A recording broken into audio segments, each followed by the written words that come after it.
Alright, so I'm going to go over how to validate DNA sequences using MycoMap for the Ohio Mushroom DNA Lab.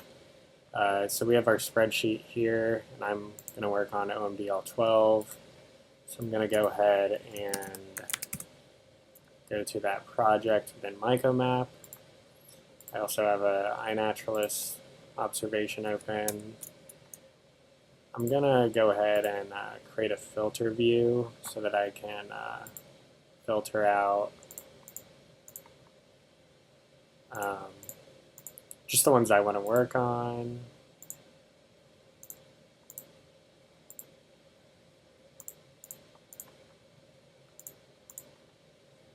Alright.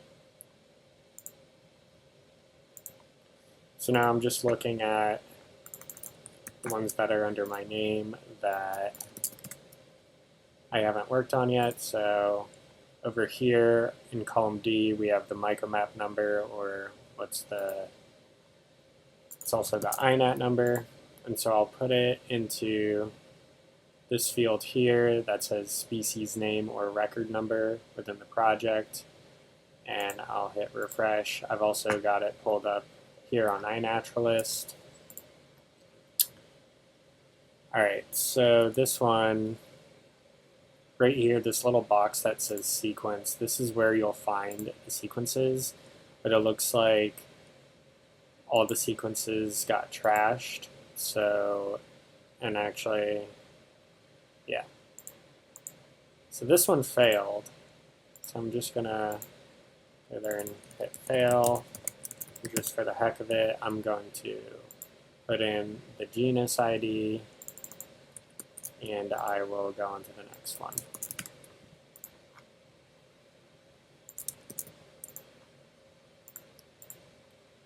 All right.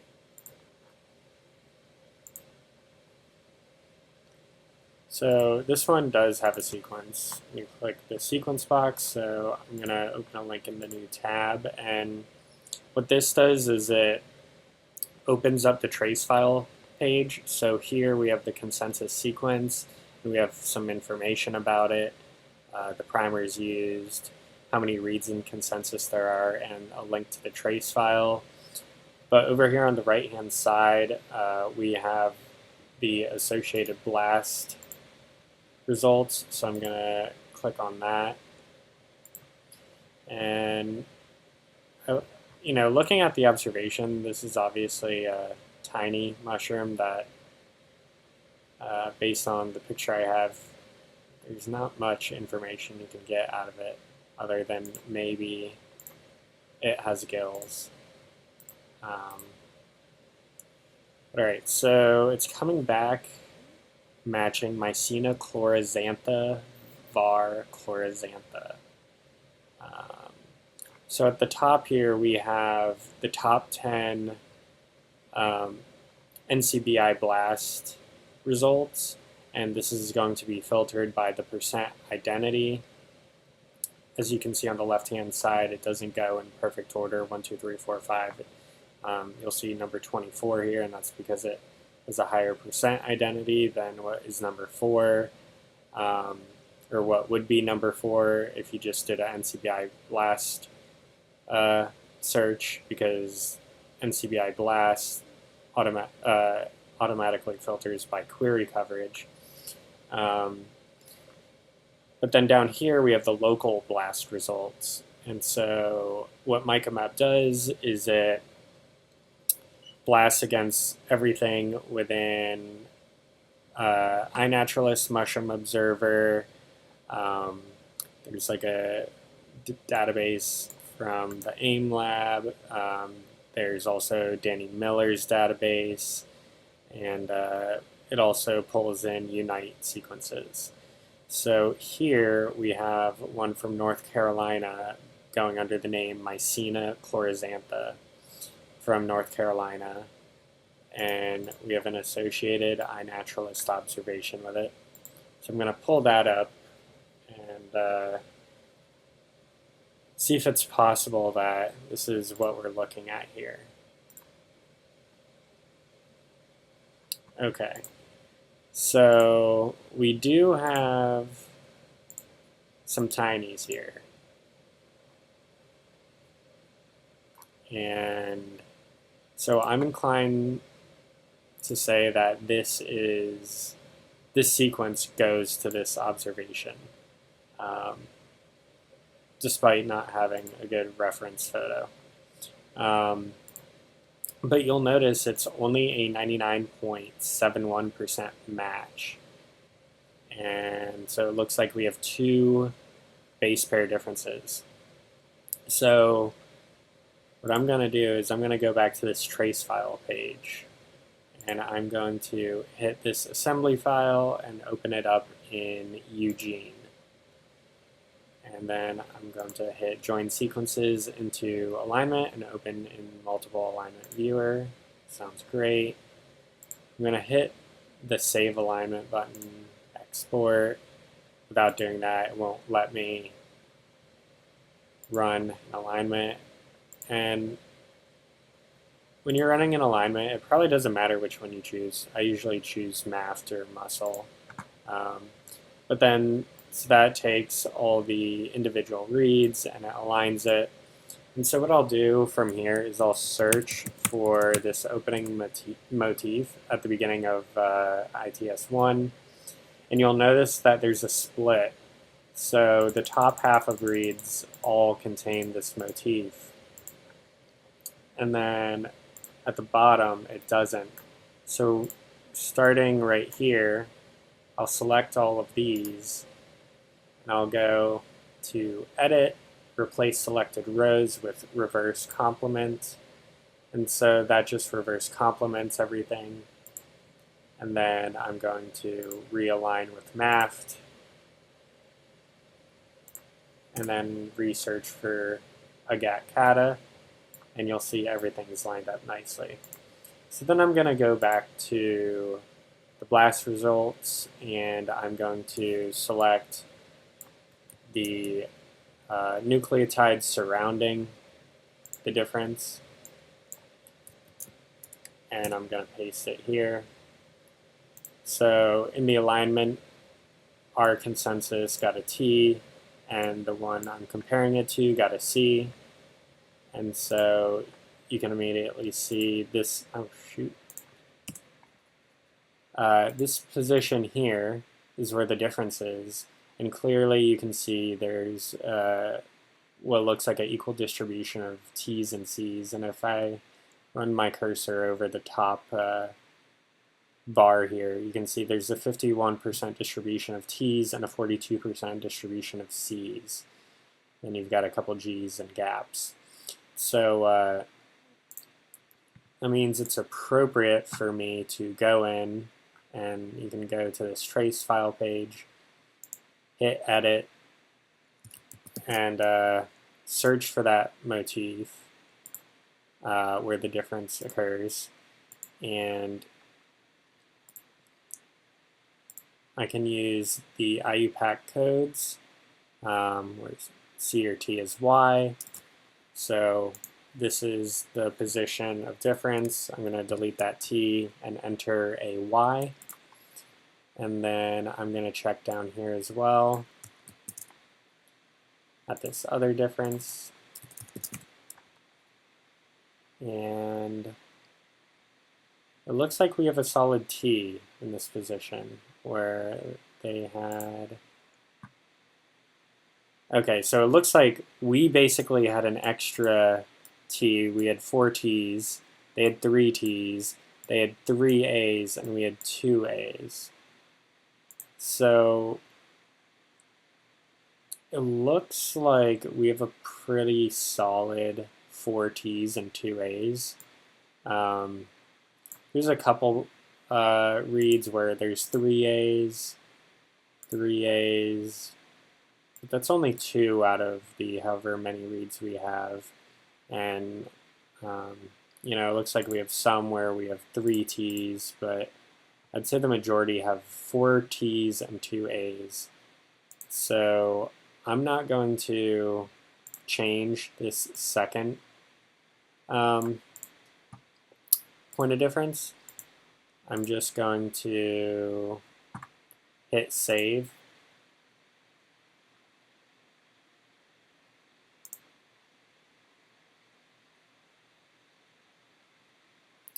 Then I'm going to run another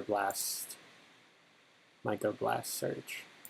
But in the meantime, I feel pretty confident about giving my observation this ID. I'm going to put in Mycena chlorizantha, put that, and I'll put one base pair difference with, and then I will copy this observation, and then from here I can go back to this box and hit import to INAT, and so that will import all the sequence data, blast results, etc. into the observation. And even though I just ran another blast, it still linked the newest blast, and as soon as it's finished processing, it'll be available to anyone who looks at this observation to see the blast results. And so likely it'll become adjusted, and this will go from a 99.71% match to most likely a 99.86% match or something like that. Yeah. So now I have the sequence data in here. I usually like to add it to a couple projects. This is the North American project for fungi with DNA barcode data. And then I have a Florida specific one as well. So, all right. So now we have a new ID, Mycena chlorizantha.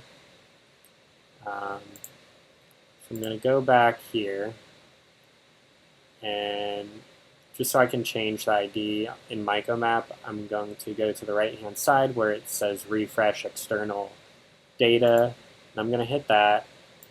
And then I'm also going to copy the ID here. I'm going to put it in the ID column within our spreadsheet. I'm going to mark the sequence status as good, record status as validated. I have the locale here. Notes, I can reflect that there was a 1 base pair difference with this match from North Carolina. Column K here, we have a 99% or higher match, yes or no. This helps indicating whether or not, how novel something is. Column L, new provisional code. No, we did not. Was this notable in any way? I didn't think particularly. It could be a new distribution report for this species, but at the moment I am not going to dig into it to find out, so I'm just going to leave that blank. And then we can go back here and hit green verified, and then also I'm going to hit this icon here that's labeled NCBI, and this is all the information that will be reflected in GenBank. So I just go through and make sure everything looks good from the species name, make sure it didn't stay as Agaricales or something else, and it reflects what the current identification is. And then we have location information, date. The isolate has the OMDL Canon prefix. Great. And then I can hit save. And then I'll go back to the spreadsheet, and under column N, under GenBank status, I can hit ready for GenBank. So that's that. Great. And I will do 1 or 2 more.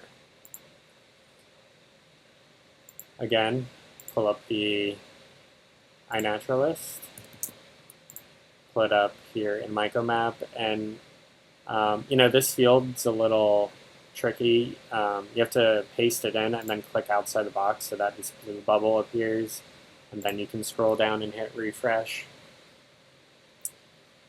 Alright, so we have a sequence associated with this record with 401 reads in consensus. I'm going to open that up in a new tab. And now with this one, we have multiple blast searches associated with this sequence. So right off the bat, I already know this is going to match something else that seems to be blasted pretty commonly. And I'm already familiar with this species, and it is pretty common and also distributed pretty widely. So I'm not surprised that there are other matches for this. But just for the heck of it, I'm going to go to the one that was created on April 18th by Kyle Cannon. This is the one that I know is associated with my record specifically. And you can also tell by the INAT number, 1932 57 710. So I'm going to open that.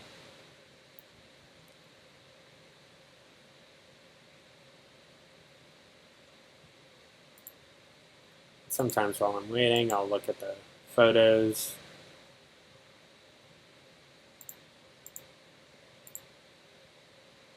All right. So I immediately know that this sequence goes to this observation. So before I worry about a name, I'm going to go ahead and hit import to INAT. Also, because I'm seeing 100% matches, I'm not going to worry about this trace file page. I see no reason to go into the FASTQ in Eugene and apply any kind of IUPAC codes because the consensus that was produced by Kyle is also seen across the board, 100% matches. So I'll close that out. So here you'll see in the NCBI blast results, we have a number of names that it's going under as far as like the format of the name at least. So number one is Amanita species, and so they left it at the genus level. And this one's from New Jersey, but it does have an associated mushroom observer observation, so if we wanted to, we could pull that up. But then you have another identification, and it's in this bubble that occurs below each record. And so this is the MycoMap ID, and so this is what's currently being called Amanita amararubescens 02. So now I'm going to move down to the local blast results and look at the associated records or the matching records and their corresponding INAT observations. So I'll open up this one from Canada, this one from North Carolina, this one from Indiana, and I will compare them morphologically to mine. All right, so this one is from Canada. Pretty interesting. It's actually slightly different looking than mine. But you can still tell it's,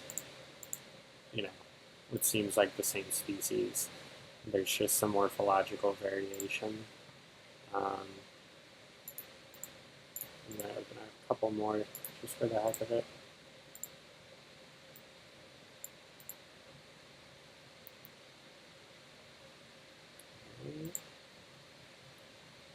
Okay, so this one is from Florida, and this one looks a lot more like my observation. So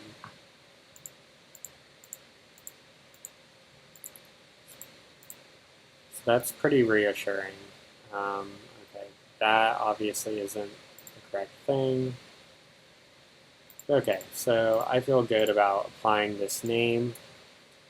So I'm going to copy this provisional name, and I'm going to just put that here as a comment.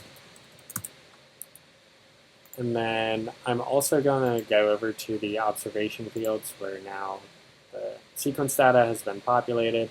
I'm going to choose the provisional species name field and apply it there as well. I'll add it to my projects.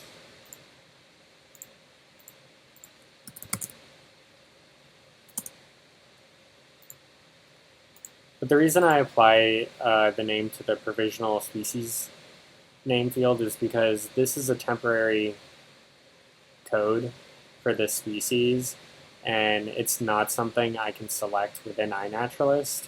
So when I go back here and I want that to be reflected within MycoMap as well as GenBank, when I hit refresh external data, it's going to override the Eastern American white blusher Amanita rubescens var alba ID from INAT and pull the provisional species name that I have under that field, and that's what will be reflected in MycoMap. And then I'm also going to reflect this here, validated, no new codes, great. All right, so now I have the temporary code reflected in MycoMap. I'm gonna hit the green verified button.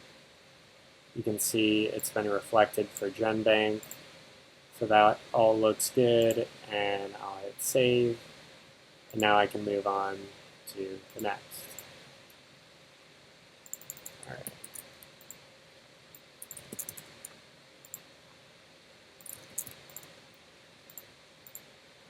All right. So we have a coordinaria here. Open up the sequence box. It looks like we have a good sequence. 316 reads in consensus.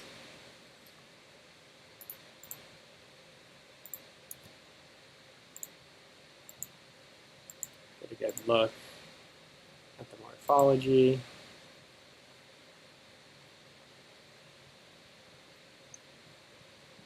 All right. So we do have two GenBank matches, 100% match to a FLAS sequence for Coordinarius, and then a 99.7% match for a FLAS sequence. And so you can see in this one there's a single base pair difference, A to G. A to G, between C to T and A to G, these are the most common nucleotide differences that usually require an IUPAC code. So it's the most common polymorphism. So if I were to open up the FASTQ file, likely I could go to this position and see a equal distribution of A's and G's. Okay, so that's the GenBank stuff. Now we'll go down to the local blast, and I have a 99.86 match to this other one from Florida. Again, A to G difference. So I'm going to open that up and see what this observation looks like. So it's what I called Coordinarius species FL13. And we've got a couple pictures here. And, you know, Coordinarius can be pretty cryptic, and different species can look extremely similar. But between having a high reads in consensus of 316 and there being a lot of overlap in the morphology, I mean, they're pretty much identical. They might be at slightly different stages of maturity. But actually, let me also check the distribution. So this one is from just south of Palatka. This one is a little further south, but they're both occurring here in central Florida, December 19th, January 25th. So this is a mushroom that occurs during the winter months in central Florida, and it's likely more widely distributed than that.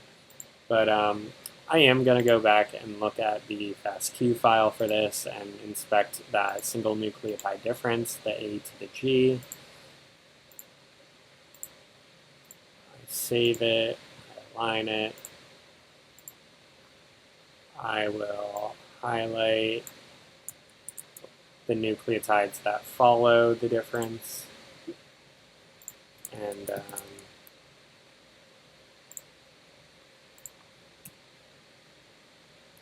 okay, so even though we have the whole top half that needs to be reverse complemented, and the bottom half is in the forward position, because I'm only inspecting one nucleotide, I'm not going to take my time to realign this and reverse complement this first half.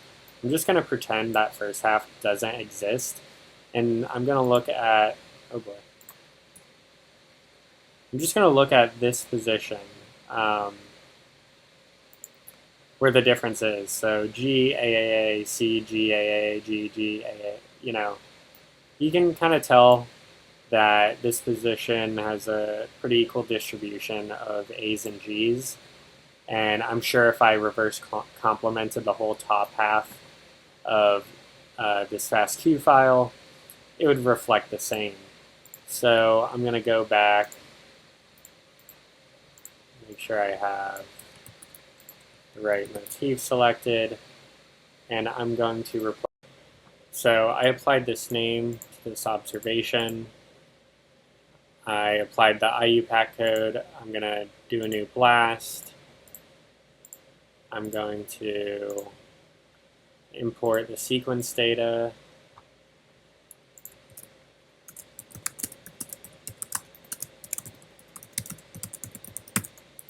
I'll say it matches this.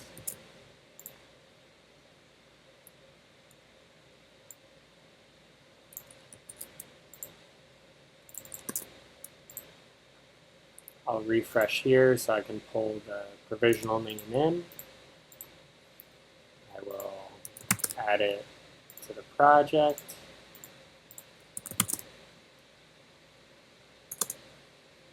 Fungi of Florida.